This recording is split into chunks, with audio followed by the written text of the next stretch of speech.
पूछते हो इस बच्ची को कुरान आता है कि नहीं, इसे दीन की वाकफियत है कि नहीं। जब ये घर से चली थी तो इसके जहेज में तो कुरान देखा गया था, लेकिन कभी मुसल्ले पे कुरान नहीं देखा गया। इसके जहेज में तो कुरान था, लेकिन आज तक इसके आगे कुरान रखा हुआ नहीं देखा गया। वजह क्या है? इसके बाप ने जहेज का एहतराम तो किया, लेकिन बेटी को कुरान नहीं पढ़ाया। और तुम भी खाली डिग्रियां देख के ले आए। जाओ कुरान की कारियां लेकर के आओ, दीन सीखने वाली बेटी लेकर के आओ। खुदा की कसम कदम उसके आएंगे, करम खुदा का आना शुरू। सबसे बड़ी दौलत अता की गई वो कुरान है। आज तकलीफ इस बात की होती है कि कुरान कायनात को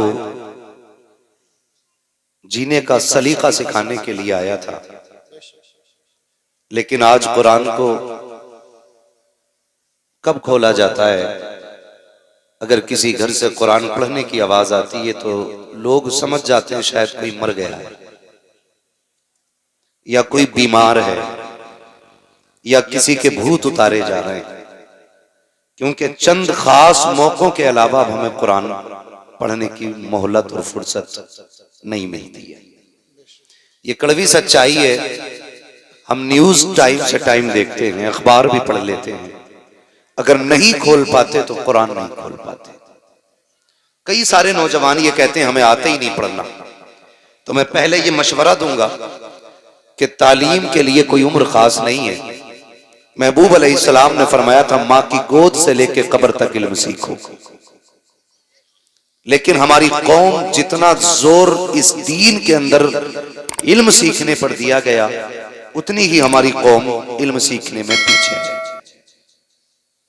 आप अंदाजा लगाएं, कोई माँ बाप अपने बच्चे को हाई स्कूल पढ़ा लेते हैं ना तो कहते हैं बहुत पढ़ गया भाई लल्ला, जबकि हाई स्कूल ये बुनियाद है आगे बढ़ने की, पहली सीढ़ी होती है कामयाबी की।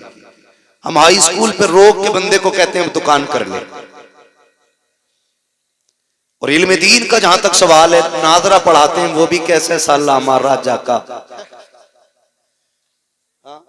और माँ बहन है, अल्लाह माफ करे, इन्हें कुरान पढ़ते सुन लो तो चक्कर आ जाए। दादी पोती बन गई, नानी बन गई, लेकिन अभी तक अलिफ लाम ज़बर अल है मीम ज़बर हम अभी हिज्जे ही चल रहे हैं, वो ही खत्म नहीं हुए पूरी जिंदगी में। याद रखिएगा एक बात जहन में बहुत पक्के तरीके से, कुरान पढ़ने का फायदा तब होता है जब कुरान को तजवीद से पढ़ा जाता है। और इसका फुकदान नीचे से लेके मिंबर तक है। कितने बड़े बड़े लोगों को मैंने देखा कि बड़ी पगड़ी वाले भी हैं, बड़े नाम वाले भी हैं, लेकिन खुतबा सुनो तो पसीने आ जाते हैं।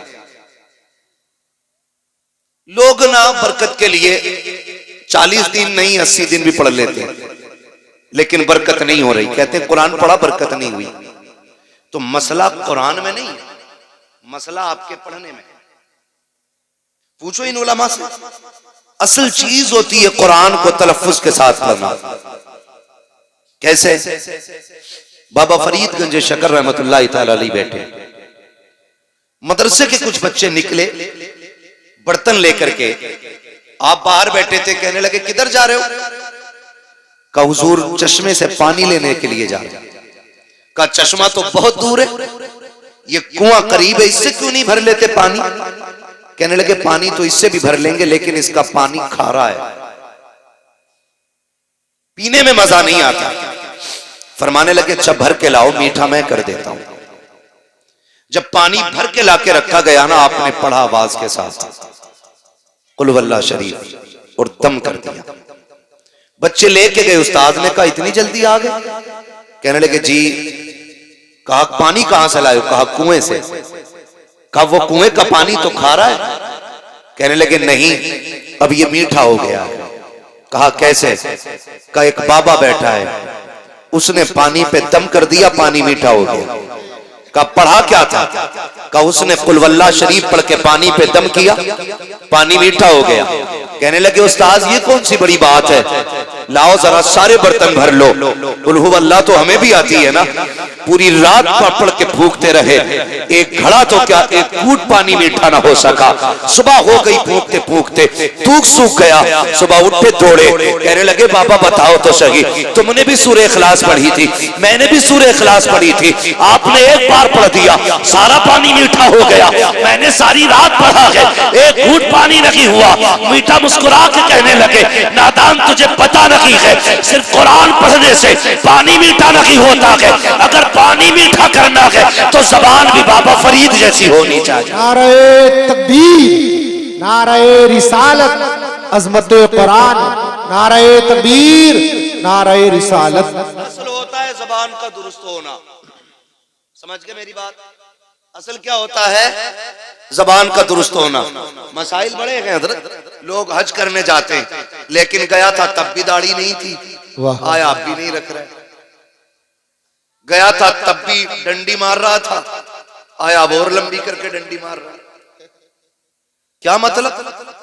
मतलब वहां की जियारत में नहीं है, मतलब इसके अपने अमल में। बहुत गौर से मेरी बात सुनिएगा, मतलब इसके अपने अमल के अंदर है। कहा क्यों? मैंने कहा जरा सोच तो सही, अगर मदीने जाके भी तुझे हुजूर से इश्क ना हुआ तो बता कि शहर से इश्क की दवा लाएगा। अगर काबे के साए में खड़े होकर भी तुझे रोना नहीं आया तो बता कहां जाके अपने गुनाहों पे आंसू बहाएगा। लोग कहते हम तो गए, और मैं भी जानता हूं कितने लोग पहली नजर में फरमाया गया जब काबे पे पहली नजर पड़ती है तो जो दुआ मांगी जाती है अल्लाह कबूल फरमाता है, लेकिन लोग पहली नजर पे दुआ कहां मांगते हैं? काबा नजर आने से पहले कैमरे निकाले जाते हैं, मोबाइल खोल के लगा दिया जाता है, फिर कहता है देखो 10 कदम दूर है, अब 5 कदम दूर है, वो देखो सामने काबे का गिलाफ है, वो देखो मिजाबे रहमत है। नादान देख तो सही कहां आया है? क्या तू दुनिया को दिखाने के लिए आया था? यार नजरें नीची कर लेता, जैसी काबा सामने होता कोई कलाई पकड़ के कहता अब तो नजरें उठा के देख, सामने काबा है, अल्लाह अकबर। पहली नजर उठाता, फिर दिल की दुआ मांगता, खुदा की कसम पहली नजर में अगर तू बख्शिश मांग लेता दी जाती, इश्क रसूल मांगता दी जाता, अगर तू रब से उसकी रजा मांग लेता तो दे दिया जाता, अगर रब से ये कह देता या अल्लाह जब तक जिंदा रहूं हाजिरी अता करते रहना, जब तक जिंदा रहना काबे की हाजिरी करता रहना। नारे तकबीर, नारे रिसालत, खतीबे हिंदुस्तान, नारे तकबीर, नारे रिसालत। लेकिन नियत ही अच्छी नहीं है। हम तो फातिहा भी करवा रहे हैं हाफिज जी से, तो इस्मारा करवा रहे हैं कि लोग ये ना कहें मैं बिना फातिहा का खाना था। बरकत का मसला ही नहीं। झगड़ा कब होता है चच्चा बताऊं? झगड़ा तब होता जब इमाम साहब फातिहा पढ़ के चले जाएं, इनसे कोई खाना भी ना कहे, और खाना पड़ जाए बारात का कम, तो कहते हैं दिल से ना मांगी दुआ इमाम साहब।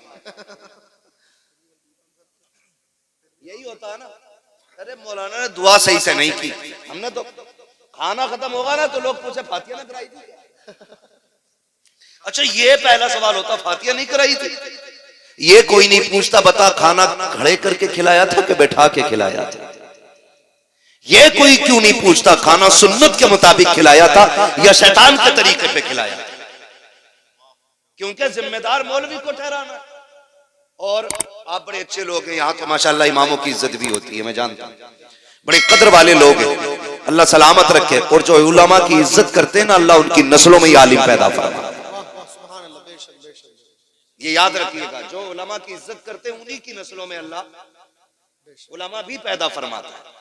तो होता क्या है, हम लोग नियत की तरफ नहीं देखते, हमारी नियत किधर थी, हमने तो कह दिया फातिहा नहीं पढ़वाई थी, तो ये मसला होता। आपके बस्ती में मदरसा चल रहा है, खुद जरा दिल पे हाथ रख के ये फैसले करें, बात सच्ची है तो फिर ठीक है, फिर अमल भी करने की कोशिश करनी है। हम जरा ये सोचें कि हम जो मदरसा चला रहे हैं, जो हम खाना वाना खिलाते हैं, तो पहले मदरसे के बच्चों को खिलाया जाता है या पहले खास मेहमानों को बुला के खिलाया जाता है? इस बात पे गौर करें। और अगर दावत की मैं बात करूं ना मौलाना, तो मौलवी के और पढ़ने वालों के लिए मैयत से पहले दावत ही नहीं होती। जब तीजे की देगे बनती है ना तो हाफिज जी से कहियो बच्चे आ जाएंगे खाने, 40वें की बनती है तो हाफिज जी से कहियो। कई जगह तो बेचारे को मौलवी को मैयत के अलावा कपड़े भी नहीं देते लोग। ये इज्जत है हमारे समाज में उलमा की, ये इज्जत है हमारे समाज में इल्म वालों की। तीजे 40वें से पहले खाना नहीं, मैयत से पहले कपड़े नहीं। अल्लाह तौफीक दे, घर में तेरे वलीमा हो, पहली कुर्सी पे जो कोई बैठे ना तो कह पहले हुजूर के दीन का वारिस बैठे, पहले उसको बैठाइए और उससे कहिए बिस्मिल्लाह पढ़ के खाने का आगाज आप करें, पहले उसे खिलाओ, फिर देखो अल्लाह खाने में कितनी बरकत आता है। वाह वाह वाह। हम ये तो चाहते हैं कि हम मुअज़्ज़ज़ बने, हम ये तो चाहते हैं हमारी इज्जत हो, लेकिन हम ये क्यों नहीं चाहते हैं कि हम भी आलिम बने। मुझे सबसे बड़ी खुशी इस बात की हुई कि आज जो बच्चा फारिग हो रहा है ना वो आपकी बस्ती का है, वरना अक्सर गांव में मदरसा चलाते हैं, गांव वाले फारिग होते हैं बाहर के। चिढ़ नहीं है इस बात से, अच्छी बात है, दूर दूर के आके इल्म सीखे, लेकिन बड़ी बात यह है कि चिराग के नीचे अंधेरा नहीं रहना चाहिए। ये असल बात है कि चिराग के नीचे अंधेरा नहीं रहना चाहिए, जबकि चिराग ही के नीचे सबसे ज्यादा अंधेरा रहता है। अल्लाह आपको सलामत रखे। पढ़ाइए अपने बच्चों को, दीन सिखाइए। आप अंदाजा नहीं लगाते, कभी सोचा करें कुरान कितना अहम था हमारे लिए, कितना जरूरी था हमारे लिए। आज हालात देखें, वो दौर गुजर गए यार जब परिंदे आके दीवारों पे बैठते थे। सुबह मुसल्ले से उठने वाली माएँ कुरान खोल के पढ़ा करती थी, परिंदे आके कुरान की तिलावत सुना करते थे। जब वो चहकते थे तो माएँ उठ के उनको दाने डाला करती थी, वो तिलावत सुन के भी जाते थे, दुआएं दे के भी जाया करते थे। हमारे घरों में बरकतें होती थी। तब लोग 100-150 नहीं, 10-20 नहीं, 2.5 रुपए कमाने वाले लोग इज्जत और शान से जिया करते थे। आज तक 10 लाख रुपए महीने कमा करके घरों में सुकून नहीं है, जिंदगियों में करार नहीं है। उसकी वजह यह है कि हमारे घरों के अंदर से बरकतें जा चुकी हैं, हमारे घरों के अंदर से बरकतें रूठ गई हैं। काश हमने कुरान की तिलावत को खास कर लिया होता, हर घर के अंदर कुरान की तिलावत हुआ होती। फजर के बाद रोज कुरान खुला करता, फजर के बाद रोज औरतें कुरान पढ़ा करती। लेकिन कहां से पढ़ेंगी औरतें कुरान? हम जब बीवी तलाश करके लाते हैं, पहले ये पूछा जाता है एमए पास है कि नहीं, बीए पास है कि नहीं। यार ये तो पूछा करते हो, ये क्यों नहीं पूछते हो इस बच्ची को कुरान आता है कि नहीं, इसे दीन की वाकफियत है कि नहीं। जब ये घर से चली थी तो इसके जहेज में तो कुरान देखा गया था, लेकिन कभी मुसल्ले पे कुरान नहीं देखा गया। इसके जहेज में तो कुरान था, लेकिन आज तक इसके आगे कुरान रखा हुआ नहीं देखा गया। वजह क्या है? इसके बाप ने जहेज का एहतराम तो किया, लेकिन बेटी को कुरान नहीं पढ़ाया। और तुम भी खाली डिग्रियां देख के ले आए। जाओ कुरान की कारियां लेकर के आओ, दीन सीखने वाली बेटी लेकर के आओ। खुदा की कसम कदम उसके आएंगे, करम खुदा का आना शुरू हो जाए। वाह वाह वाह, जिंदाबाद। बहुत खूब। लाया करो। और नौजवान रिश्ते कर रहा ना, कह रहा अम्मा देख के ये जरा मुंह ढंग से देख लिए, ढंग से देख लिया, वो भी सही कह रहा। वो तमाशा हो रहा है रिश्तों में भाई साहब, 5 मिनट में शक्ल बदल देते हैं। वो कमाल है पेंटरों का, पता ही नहीं चलता है कि नहीं। और अब तो अल्लाह माफ करे, ये मुसलमानों में भी रिवाज आ गया ब्यूटी पार्लर का। इरफान साहब, ब्यूटी पार्लर का रिवाज है। 3-3, 6-6 घंटे ब्यूटी पार्लर में मेकअप के बाद दुल्हन आती है। हालात देख रहे हैं, मेरी बात समझने की कोशिश करें। मैं कोई नारे लगवाने नहीं आया, मैं बस सिर्फ कुछ बातें कहने आया हूं अपने लोगों से। 6-6 घंटे ब्यूटी पार्लर, ये कभी धुलना नहीं है? बोलो, धुलेगा कि नहीं? जिस दिन धुल गया उस दिन असलियत सामने आनी है भाई। तो 6-6 घंटे ब्यूटी पार्लर, और उसके बाद 8 दिन बाद तलाक। लड़का कह रहा जो देखी थी वो है ही नहीं, फोटो किसी और का था। इससे समाज बर्बाद हो रहा है, इससे हमारी सोसाइटी तबाह होती जा रही है। हालात इतने बिगड़ चुके हैं। अच्छा खुद बताइए, हम दूल्हा पीछे रहता, कैमरे वाला आगे नहीं रहता? बोलो, जो जितना ज्यादा नाक वाला ना इतना ही बड़ा कैमरा लगवा रहा।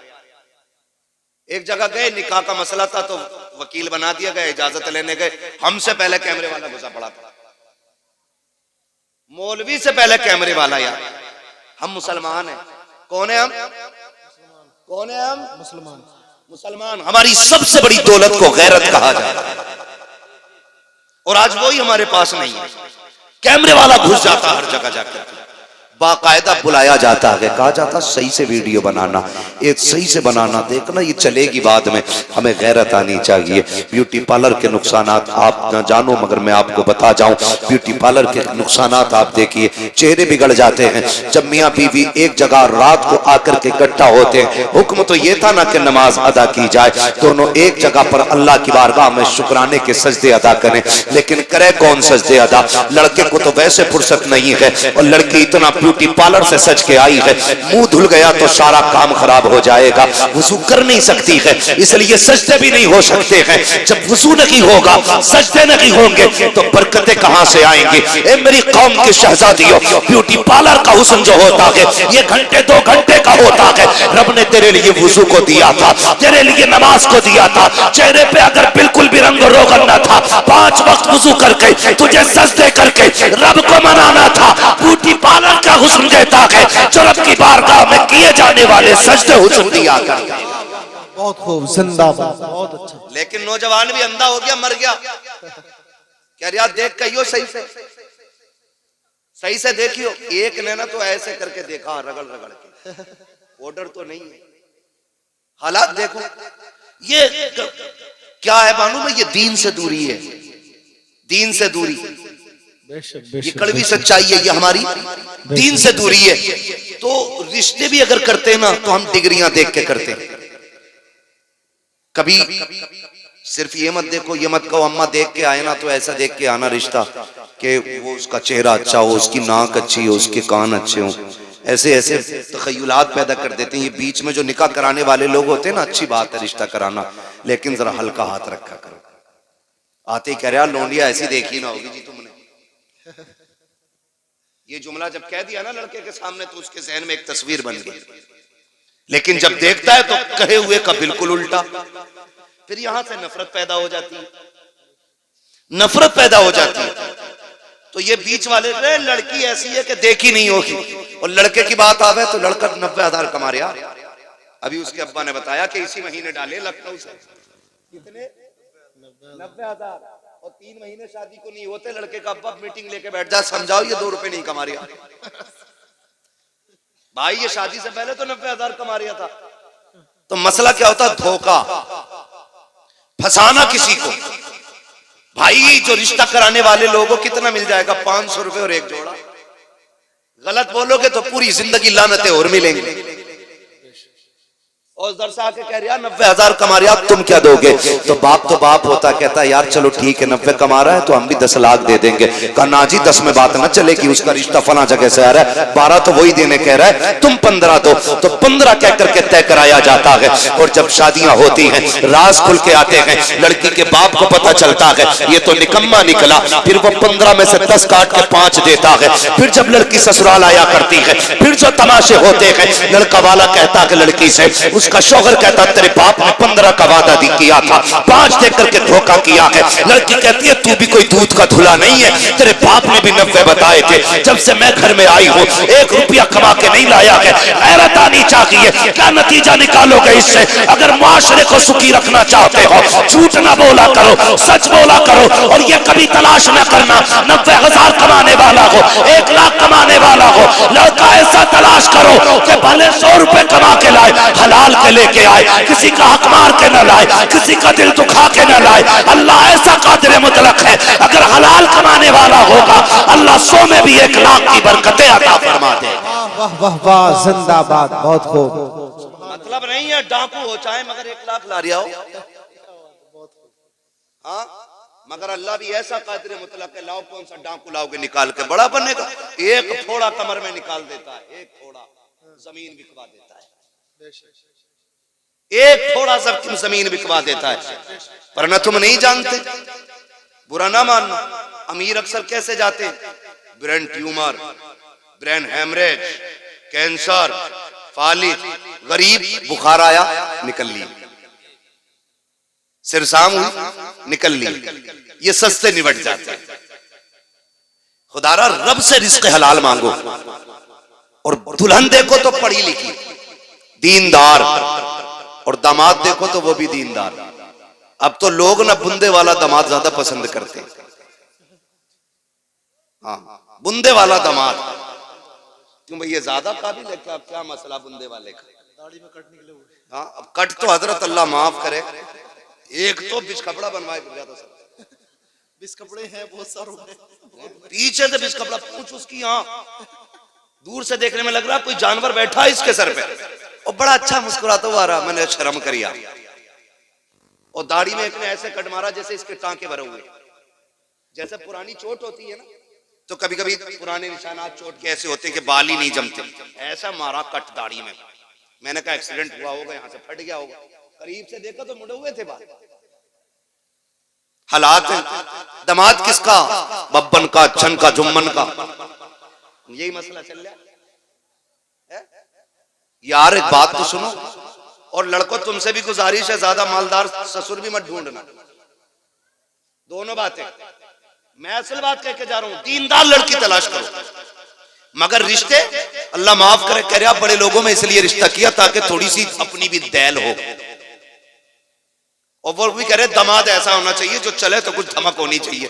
इतना धमकदार ढूंढ लिया, ससुर खुद परेशान है, फिर कह रहा तावीज दे दो, उसकी धमक से ससुर परेशान। का ऐसा दमाद चाहिए जिसके सामने कोई ना टिके। अब ससुर भी सामने टिकने तैयार नहीं, बीवी भी सामने टिकने तैयार नहीं, मारा मारा फिर रहा तावीजों के लिए। क्यों लगा रखे हो ये चक्कर? तुमने एक फैसला गलत किया है, दीनदार तलाश करना था घराना, अल्लाह रसूल से प्यार करने वाला ढूंढना था दमाद, तुम्हें ऐसा दमाद ढूंढना था जो 5 वक्त का नमाजी हो, इसलिए कि जो अल्लाह का हक अदा कर सकता है वो तेरी बेटी का भी हक अदा कर सकता है, और जो रब से नहीं डर सकता वो अपने ससुर से कैसे डर सकता है?